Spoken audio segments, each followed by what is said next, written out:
त्याच्यासाठी कर्ज घेतलेले शेतकरी, त्याचबरोबर मोठ्या प्रमाणामध्ये जमीन सुधारणा आहे, सिंचन व्यवस्था आहे, हे सगळीच कर्ज शेतीवर घेतलेली कर्ज आहे. गोल्ड लोन हे सुद्धा शेतीवरच घेतलेलं कर्ज आहे, 7/12वरच त्याचा बोजा असतो. त्यामुळे आपण ज्यावेळी म्हणतो की 7/12 कोरा करण्याचं आश्वासन पाळा, त्यावेळी हे सगळेच कर्ज हे निर्लेखित केले पाहिजेत, किंबहुना ते रद्द केले पाहिजेत आणि माफ केले पाहिजेत. या तिन्ही स्टेप मधून ते काढून टाकले पाहिजेत, ही आमची मागणी आहे. आमचं जे निवेदन आज आम्ही दिलं त्याच्यामध्ये आपण मांडलेला मुद्दा आणि हे बाकी सगळे मुद्दे आम्ही राज्य सरकारकडे याची मागणी केली. संयुक्त खात्यांच्या संदर्भामध्ये काय आपलं बोलणं झालेलं आहे का, काही चर्चा केली आहे? कारण काही शेतकऱ्यांनी अगोदर कर्ज घेतलेली होती, त्यांची आता वडिलांबरोबर असेल किंवा घरातील इतर व्यक्तींबरोबर संयुक्त खाती झालेली. मुळातच कोणतंही कर्ज हे व्यक्तिनिहाय खातेनिहाय ट्रीट केलं पाहिजे. दुर्दैवानं ते कुटुंब निहाय ट्रीट केलं जात आहे. कुटुंब मोठं असतं, रेशन कार्ड एकत्र असतं, वाटण्या झालेल्या नसतात, शेती वेगवेगळ्या माणसं करतायत, परंतु खातं एक असतं. त्याच्यामुळे त्या शेतकऱ्याला लाभ मिळत नाही, वंचित राहावं लागतं. त्यामुळे ताबेदार जो आहे जमिनीचा त्याच्यानुसार कर्जमाफी झाली पाहिजे. एकत्र खातं करून बेरीज केली नाही पाहिजे, ही किसान सभेची त्या संदर्भातली भूमिका आहे. शिवाय जे शेतकरी दुर्दैवानं मयत झालेले, त्यांचे जर वारस लागले नसतील तर त्यांचं ऍग्रिस्टॅक काढण्यात आलेलं नाहीये.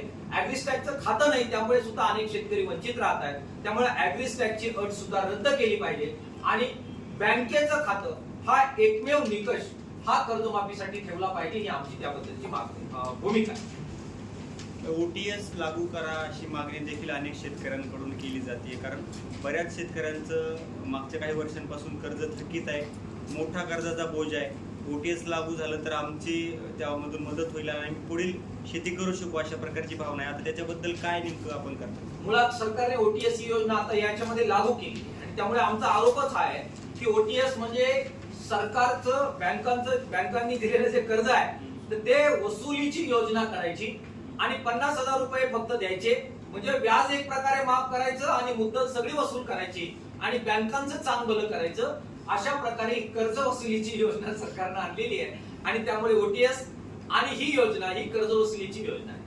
तुम्ही आता सांगितलं की दूध संघ आहे किंवा इतर शासकीय नोकरदार आहेत किंवा यांची अंदाजे संख्या किती असू शकेल की ज्यांना याचा लाभ मिळू शकेल? हे बघा, ही संख्या जरी काही प्रमाणामध्ये या तुलनेमध्ये म्हणजे 12 लाख 24 लाख या तुलनेमध्ये जरी कमी असली तरी फॅक्च्युअल कंडिशन अशी आहे की मोठ्या प्रमाणात सहकारामध्ये शेतकऱ्यांची मुलं आहेत. मोठ्या प्रमाणात हे जे काही वीज कर्मचारी असतील, एसटी कर्मचारी असतील, ही शेतकऱ्यांची मुलं आहेत. सूतगिरणीमध्ये कोण कामाला जाईल?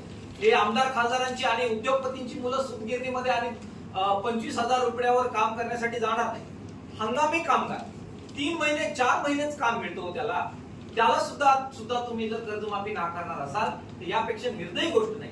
त्यामुळे त्यांची संख्या जरी कमी असली तरी न्यायाच्या दृष्टिकोनातून सरकार अन्याय करायला निघाले ही भावना त्यातून होते आणि त्यामुळे तो अन्याय दूर करण्याची आवश्यकता.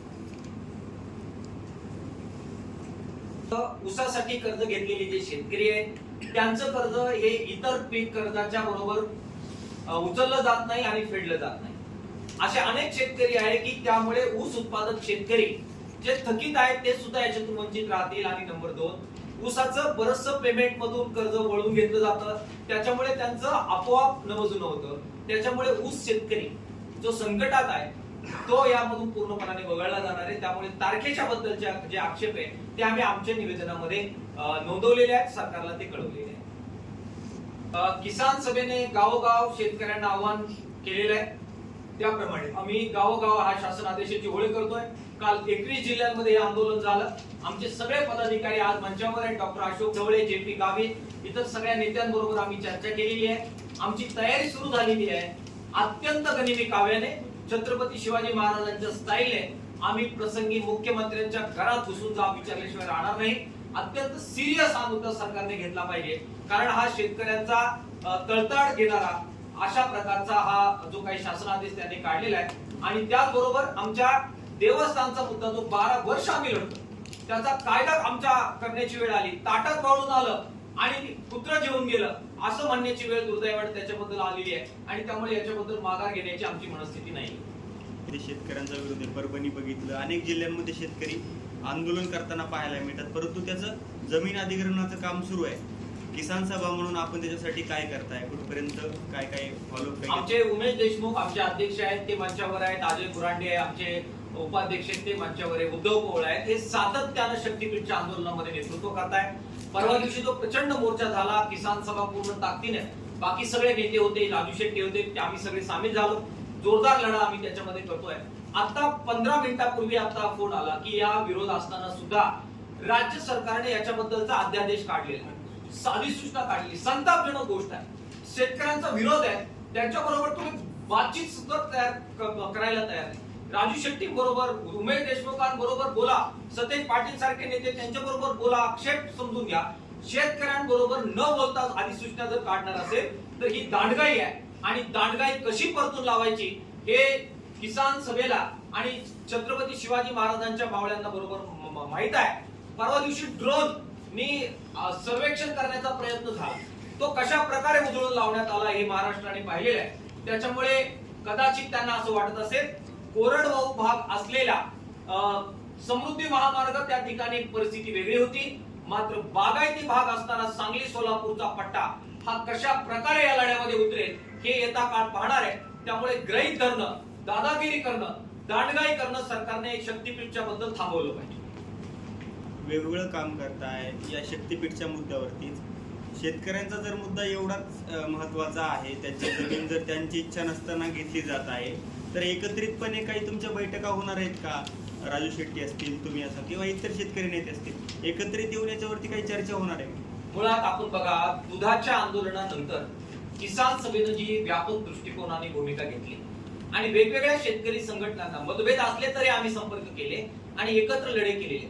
बच्चू कडू ज्यांचे राजकीय विचार वेगळे होते, परंतु तरी सुद्धा त्याच्या पलीकडे जाऊन किसान सभेनं त्यांच्याबरोबर सहकार्य केलं. स्वाभिमानी शेतकरी संघटना आली, रविकांत तुपकरांची संघटना आली, बाकी संघटना आल्या, आम्ही एकत्र लढा केला. आता शक्तीपीठ मध्ये आम्ही समिती स्थापन केली आणि आमचे राजकीय मत वेगवेगळे काही असो, पण सगळे शेतकरी नेते आम्ही एकत्र आले. आताच्या या कर्जमाफीच्या लढ्याबद्दल काल राजू शेट्टी बरोबर मी स्वतः बोललेलो आहे, रविकांत तुपकरांबरोबर बोललोय, बाकी नेत्यांबरोबर बोललेलो आहे. त्यामुळे आमचे काय जे काही वेगवेगळी छोटीफार मतं वेगळी असतील, आम्ही गेल्या अनेक दिवसापासून ती बाजूला ठेवलेली आहे. आमचा समन्वय, त्यामुळे आमचे कोणतेही शेतकरी नेते दुसऱ्या शेतकरी नेत्याच्या विरोधात बोलताना तुम्हाला आता दिसत नाहीये. समन्वय, शेतकऱ्याचं दुखणं जे आहे ते आम्हाला कळतंय आणि त्याच्यामुळे सबंध शेतकरी एकजूट ही शेतकरी नेत्यांमध्ये अगोदर करायची, मग संघटनांमध्ये करायची आणि जनतेमध्ये ती करायची आणि सरकारला दबाव गट म्हणून काम करायची. ही जी आमची भूमिका आहे ती प्रत्यक्षात उतरलेली महाराष्ट्र पाहतो आहे. तेच माझा तोच प्रश्न आहे की तुमचं जर आमची सरकार बरोबर चर्चेची इच्छा आहे, परंतु सरकारने तो प्रतिसाद दिला पाहिजे. राजू शेट्टी आणि बाकी सगळे नेते मंडळ एकत्र आहेत, परंतु सरकार त्याच्याबाबत सकारात्मक प्रतिसाद द्यायला तयार नाही, चर्चा करायला तयार नाही.